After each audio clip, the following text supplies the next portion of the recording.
Waiting for the right time, Sri Lanka lifts asbestos ban. Visually, it is a Kurupina problem. Politicians question the timing of the decision. What is the basis on which this decision is first taken and then reversed? What is the rationale? I think the public of this country are entitled to an explanation. So the government should rethink about our diplomatic relations with Russia. Just before restructuring, Cabinet spokesperson Dr. Rajatha Senaratne says chairman and the CEO of the country's national carrier should be removed. Ridding poverty, Secretary General of BIMSTEC Shahidullah Islam highlights technological advancements as key to poverty alleviation. The technology transfer has been identified as one of the important interventions. Paving a victorious path, the new head coach of the national team, Chandika Hatrasinghe, says he would like to take the challenges and work for the country. And I take that challenge as a really good opportunity to take the team forward. Fighting for independence, Catalonia's ex-president marked his final campaign push from self-imposed exile in Brussels.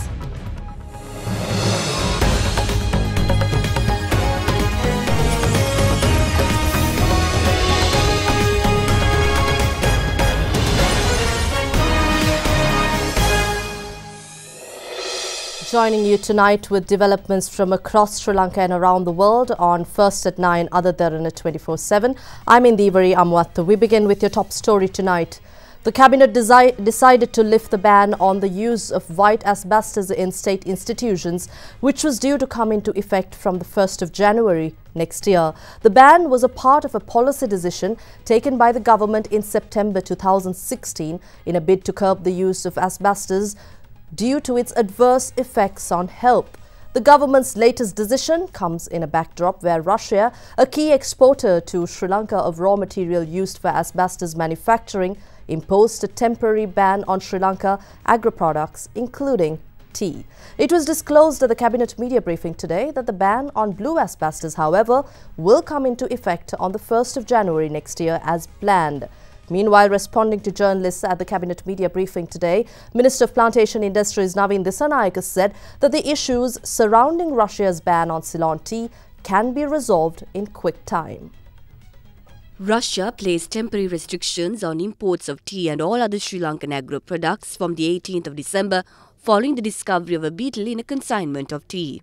In a backdrop where Russia purchases 25% of Sri Lanka's tea production, President Maithripala Sirisena in writing requested his Russian counterpart to lift the ban last Monday. The latest situation on the matter was taken up for discussion in today's Cabinet media briefing. A live larva of the insect Cupra was discovered in the packaging. The insect Cupra is in fact scarce in Sri Lanka. We are of the stance that the insect could have entered the container through other ports. I accept that the discovery of this insect would have an adverse effect for Sri Lankan tea in the Russian market. With this being Russia's winter season and with tea consumption falling during that time, I don't think there would be a significant impact if the situation could be resolved within 2 to 3 weeks. In the meantime, the Cabinet decided to lift the ban of the use of white asbestos, which was due to come into effect from the 1st of January next year. In 2016, the government took a policy decision to limit imports of raw material required to manufacture asbestos, saying asbestos is cancerous for humans. The Cabinet, however, decided to suspend its decision to ban production, use and importation of material to manufacture asbestos in Sri Lanka with effect from the 1st of January next year. Russia annually exports 35,000 to 40,000 metric tons of raw material used for asbestos production to Sri Lanka. Various unofficial sources conveyed that there is a correlation between the ban on tea and asbestos. The ban on tea, however, was solely based on the issue with the insect. We expect a team from the Ministry of Science and Technology Research to go to Russia and produce a report on whether there are any malignant effects of white asbestos on humans. We will suspend this decision until that report is received, and with it, we expect a positive response from Russia. මේ විදිය දෙයක් ආපහු නොවෙන්න අරගෙන තියෙන steps මොනවද? යන හැම කන්ටේනර් එකටම Every container is given a certificate from the plant quarantine from Sri Lanka. In addition, we expect to do fumigation and that costs around 3,000 rupees per container. There are issues between the EU and Russia and that's irrelevant to us. Our exports meet European standards and if Russia wants us to go beyond that, we would agree. කියනවා නම් අපි ඒකත් කරන්න කැමතියි. What are the new steps that you have taken after this incident? ජනාධිපතිතුමා සඳුදා රැ වෙනකොට එතුමා ලියුම යවුවා. The president sent the letter by Monday night and President Putin has that letter. We are addressing this in line with their procedure and it cannot be done according to ours. Now we are awaiting a date from them to meet this organisation. ඒගොල්ලන්ගේ මේ සංවිධානය හම්බ වෙන්න. Have they informed before this tea suspension about No, not officially. Officially it is a Kurupiniya problem. රුසියාවේ තේ තහනම හේතුවෙන් යම්කිසි සහනයක් ලබා ගැනීමේ අරමුණින් මේ ඇස්බෙස්ටෝස් තහනම ඉවත් කරාද? ඒ මතේ තියෙන වැරද්ද මොකද කියන්නේ? What's wrong with that stance? And would it be a loss to Sri Lanka? Asbestos was banned on environmental grounds and there still aren't any alternatives for it. The government cannot manufacture asbestos. It doesn't say that the ban would be lifted forever. It says that it would not come into effect on the said date. මේක ක්‍රියාත්මක වෙන්නේ නැහැ එච්චරයි. cabinet paper, but cabinet decided to defer it. Yes. I think from the discussions that we've been having and what I have been saying for the last 10-15 minutes and the fact that my cabinet paper and the subsequent one is the asbestos one, you can conclude that there is a connection. ඔබතුමා පැහැදිලි කරන විදිහට ඇස්බෙස්ටස් සහ තේ අතර සම්බන්ධයක් තියෙනවා. අපේ ප්‍රධාන export එක තමයි Our main export to Russia is tea and they export asbestos to Sri Lanka. So it is up to you to comprehend the connection. තියෙන සම්බන්ධය මොකක්ද කියලා. මේ තහනමට කිසිම බලපෑමක් කරන්න කාටවත් දෙන්නෙත් නැහැ. කිසිම කෙනෙකුට යටත් දෙන්නෙත් නැහැ කියලා. අපේ බොහොම දීර්ඝකාලීන මිත්‍රත්වයේ තියෙන රට. There shouldn't be a misunderstanding or an issue with a country which has been a long-standing friend. As such, we can conduct necessary discussions after postponing it. What's happened is that the ban, which was due to come into effect on the 1st of January, will not be implemented on the day. Once the issues are resolved, it will be implemented. The ban would have only been effective for orders on government contracts from the 1st of January. That's what's being deferred. ඒක තමයි ඩිෆර් කරන්නේ. In the meantime, politicians expressed views on lifting the ban on asbestos. A firm conviction based on scientific evidence that this was harmful to health. Otherwise, what is the reason for taking this action? How does the ban suddenly disappear at a cabinet meeting? These are knee-jerk reactions. No consideration of issues. No concern for the health and the well-being of the people. If there were substantial reasons for imposing the ban, those restrictions on asbestos, those can be changed only if there is new evidence to the contrary. What is the new evidence? What is the basis on which this decision is first taken and then reversed? What is the rationale? I think the public of this country are entitled to an explanation. The government should intervene and inquire regarding this issue. But this reflects our foreign and trade relations between Russia and Sri Lanka. So the government should inquire and rethink about our diplomatic relations with Russia. This is a big issue. Continuing on the developments on the tea industry, we spoke to several stakeholders to find out details pertaining to the government and the movement of Ceylon tea stocks.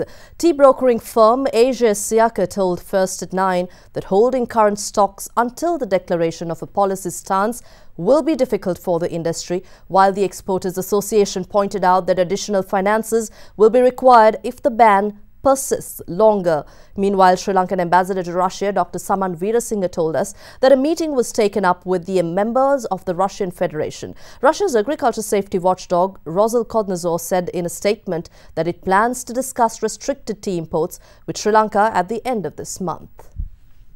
Tea broker Asia Siaka also said that some shipments that were made before the 18th of this month were blocked at Russian ports. The asbestos ban has been lifted, and if it is in fact the main reason that concerns the Russians, then I believe the main obstacle for the resumption of normal buying by Russia at the auction has been removed. We don't think there will be a serious negative impact on the market. In terms of regular exports, people who have been buying tea for shipment are already carrying stock and would have scheduled to dispatch over the next 3 weeks. Could be an issue. The stocks will be held until clear policy announcement is made on the Russian side. Meanwhile, we also understand that there is some tea that was delivered to Russia where clearing from the port was slowed down, even though categorically it declared that any tea shipped after the 18th would be blocked rather than the teas that came before. But I believe these are bureaucracies that will be resolved soon. However, Sri Lankan ambassador to Russia, Dr. Wickremesinghe, told First at 9 that Russian officials assured that shipments made before the 18th this month, the date the ban came into effect, has no concerns. Yesterday we had a meeting with Deputy Head and other officials of the Federal Service for Veterinary and Phytosanitary Surveillance of the Russian Federation. During this meeting, both sides discussed this matter. During this meeting, the Russian informed us that all the tea consignments shipped before 18 December 2017 to Russia from Sri Lanka will be strictly inspected and released. I hope no problem for these consignments which shipped before 18th of December. Now they are expecting delegation from Sri Lanka on 27th and 28th, ask them to lift this ban as soon as possible, but they promise us to negotiate this matter next week.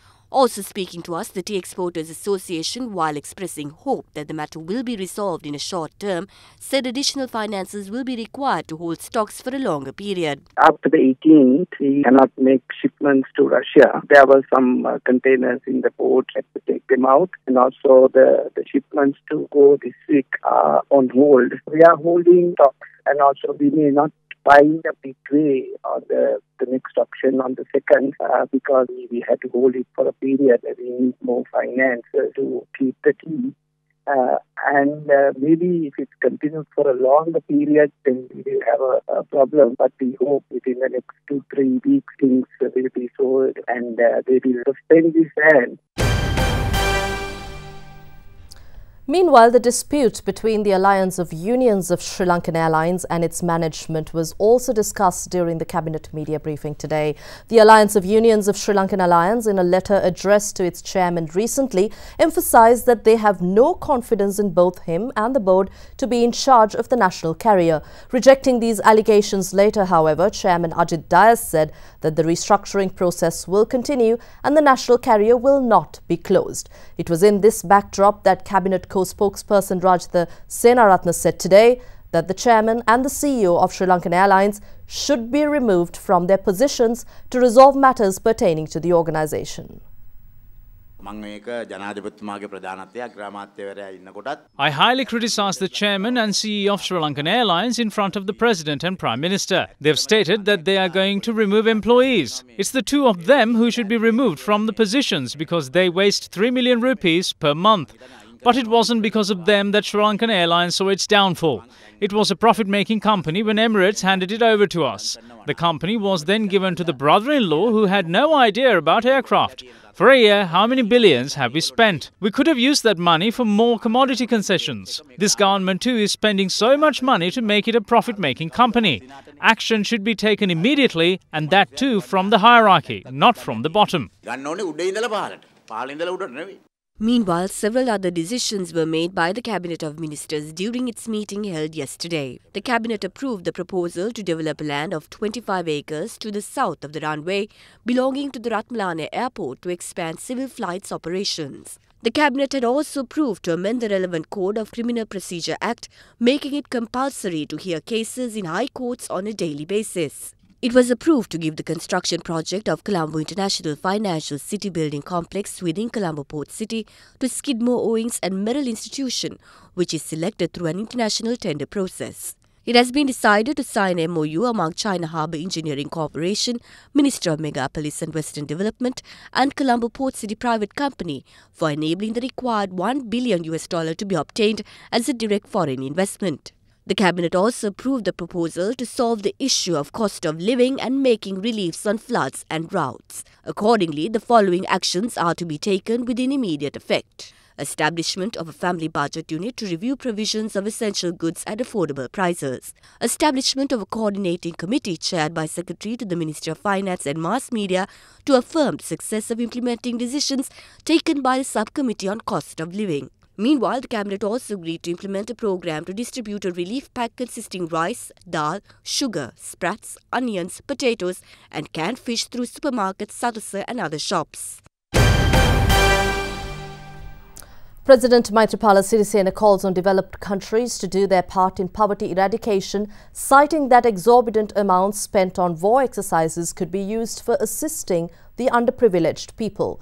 Meanwhile, Sri Lanka was declared as the chair of the Bay of Bengal Initiative for Multisectoral Technical and Economic Cooperation for year 2018 at the meeting on poverty alleviation in Colombo today. The inauguration ceremony of the third Bay of Bengal Initiative for Multisectoral Technical and Economic Cooperation meeting on poverty alleviation was held under the patronage of President Maithripala Sirisena today. Upon the conclusion of the meeting, the text of the Memorandum of Association on the establishment of Technology Transfer Facility was signed in Colombo, together with the adoption of the Colombo Statement on Poverty Alleviation.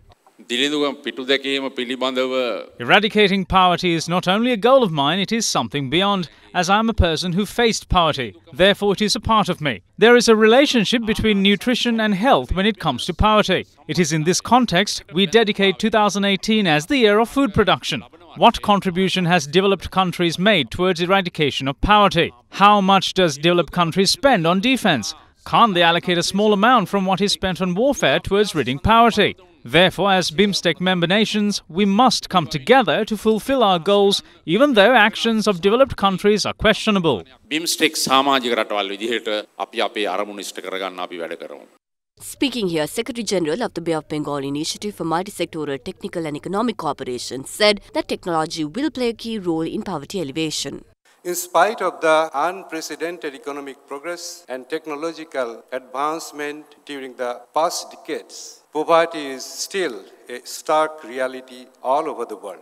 For this reason, BIMSTEC leaders have stressed the need for poverty alleviation since the creation of BIMSTEC.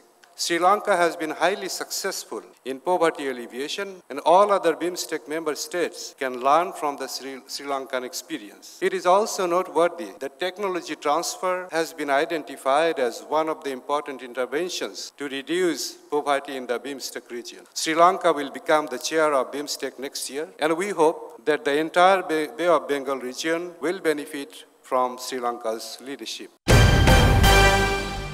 Prime Minister Ranil Wickremesinghe says that the Ministry of Southern Development will introduce a special law to protect the environment in the south of Sri Lanka. He made this remark while engaging in an inspection tour of the proposed Dedua tourism zone in the Galle district this morning. Investments for the project will be called from March next year. The $300 million project will convert the proposed Dedua tourism zone in the Galle district to a high-end tourist attraction area, complete with inland lakes, flora and fauna, biodiversity as well as beaches.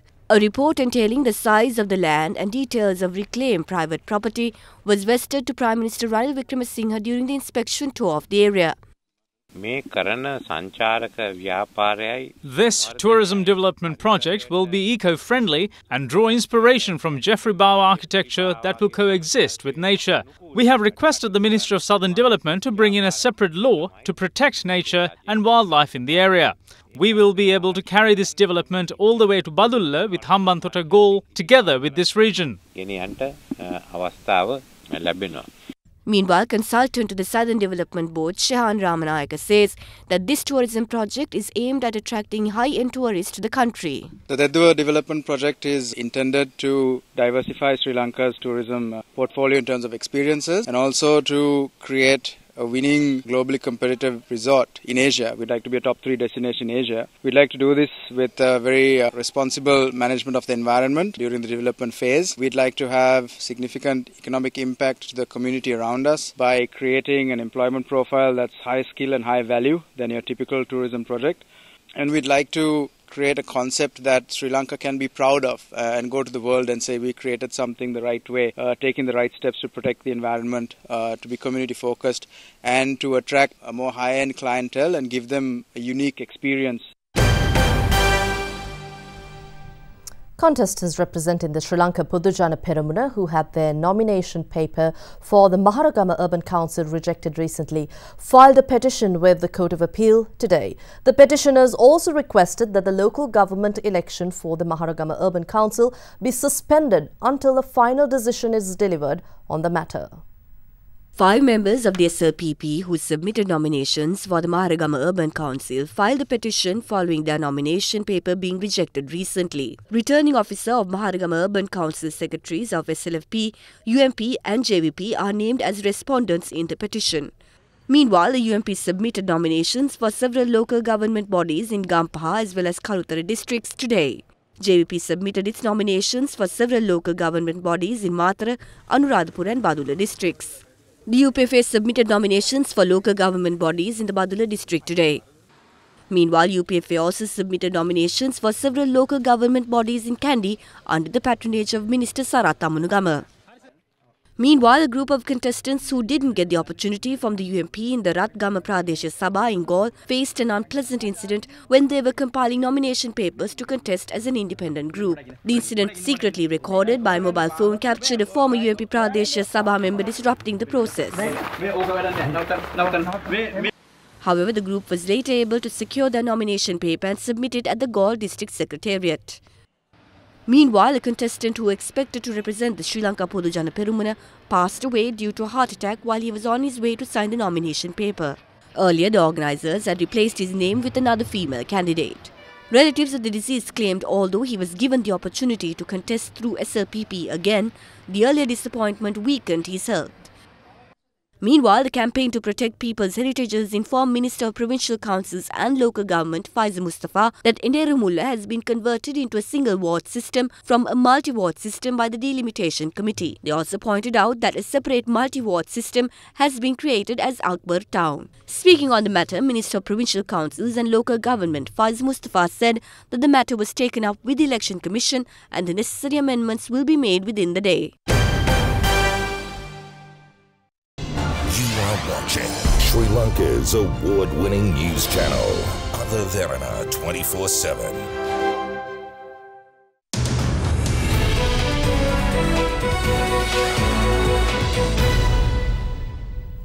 Well, Sri Lankan shares at the Colombo Bourse fell for a fourth straight session today as investors offloaded stocks of beverages and oil palm companies while a block deal pushed up turnover. The all share price index ended 0.6% weaker at 6,321.36. It's the lowest close since the 11th of April. We now have the daily market update with Imeshi Fernando from the Colombo Stock Exchange.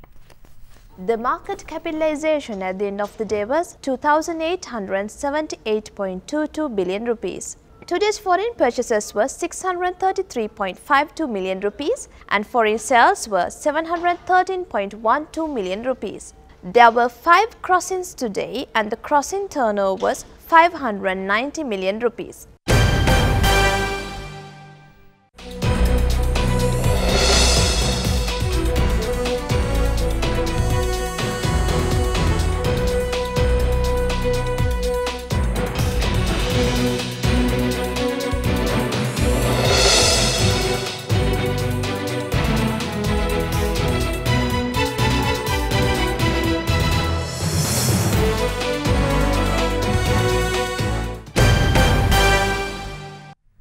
And the European Union in Brussels says that a transition period after the UK leaves the EU will not continue beyond the 31st of December 2020.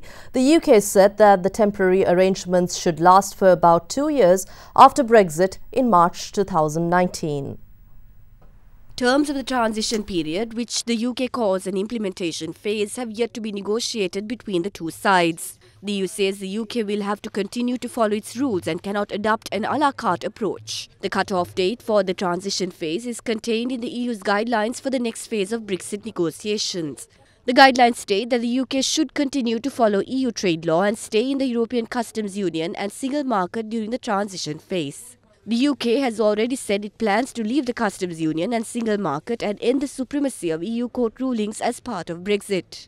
But the precise terms of the transition phase are the subject of the next set of negotiations. Meanwhile, the Bank of England is to unveil plans allowing European banks to operate in the UK as normal post-Brexit. It means EU banks operating through branches can continue without creating subsidiaries, which is known to be an expensive process. You are watching Sri Lanka's award-winning news channel, Derana 24/7.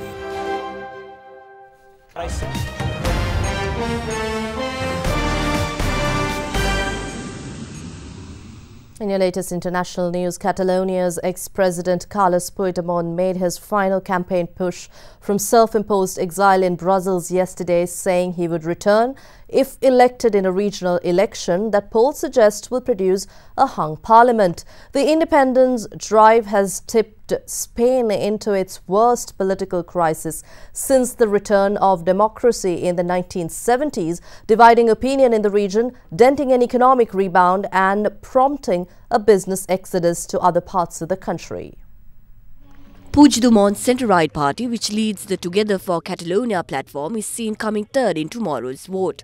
Following Catalan Regional Assembly unilaterally declaring independence following a referendum, Madrid dissolved the assembly and called fresh elections, sacking Puigdemont and his government.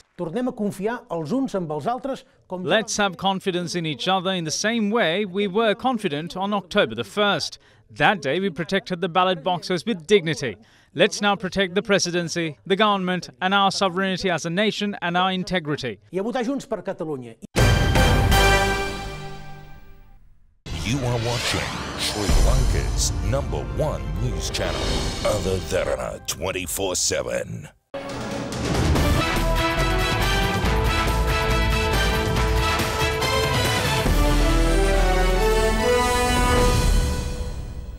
Well, the first T20 international between the visiting Sri Lankan side and India is currently underway.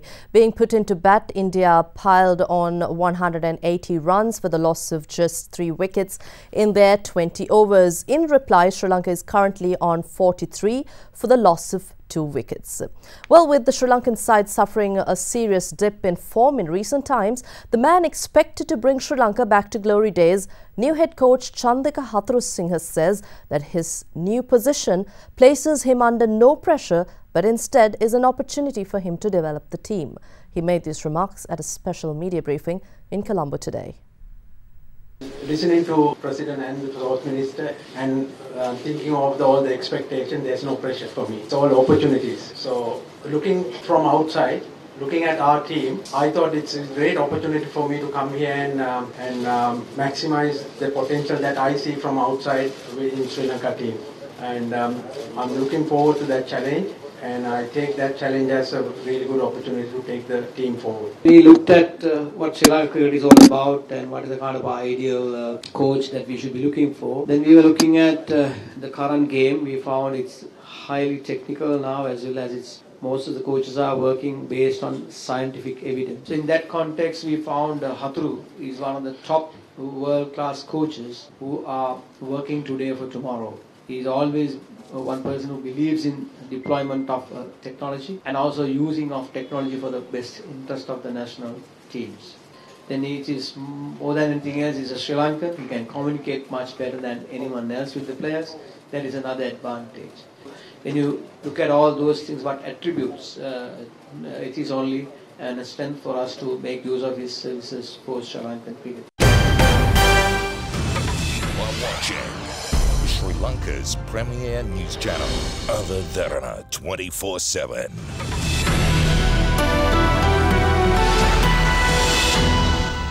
Good evening and welcome to Forecast First. Now, temperatures are to vary between 19 and 28 degrees Celsius over the course of 24 hours. Now, you can see a formation of a low pressure zone in the central and western region of the island, which could bring about some thunder showers in the area. Now, cities of Jaffna, Batticaloa and Mena are expected to have some thunder showers, and moving downwards, you can see some thunder showers in the Colombo, Kandy and Galle areas. That is it from your weather center tonight. Let's now take a quick look at your city by city forecast.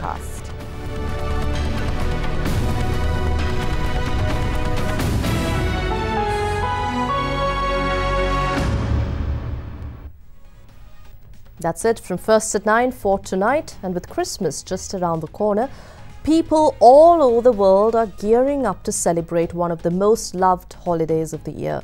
Joining in the holiday season for her first Christmas as First Lady, Melania Trump unveiled the White House Christmas decorations recently, whose theme reflects 200 years of holiday traditions at the White House. Enjoy these visuals, have a pleasant evening, and before you go, stay tuned for a simple message of hope coming up next.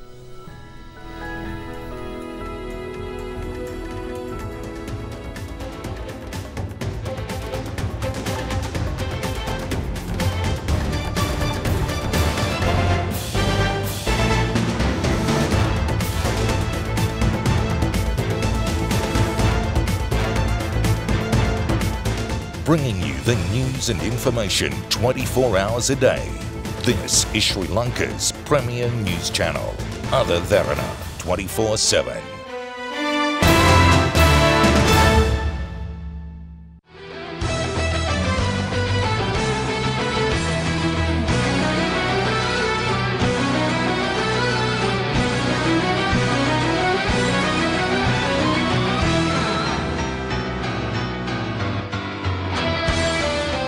Actual Christmas is our Savior came to world like a human being, and he came and he shared the heavenly glory with the people and shared the kingdom.